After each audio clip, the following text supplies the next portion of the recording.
Welcome to Penrose Learning, where we make understanding easy. You begin by confirming prerequisites and taking immediate action.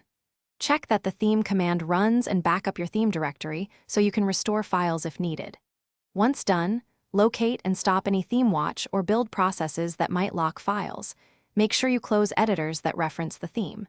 You do this to prevent runtime conflicts and data loss. Finally, note the installation method used so you can reverse specific package manager steps next. You continue by choosing the removal path that matches your install method. If you used npm or yarn, run the corresponding global uninstall command and verify with theme version to confirm removal. If you installed a binary, remove that executable from /usr/local/bin or wherever your path points, and then refresh your shell. Once done, delete or archive project level theme files and environment variables tied to the kit so stray configs do not re-enable behavior later.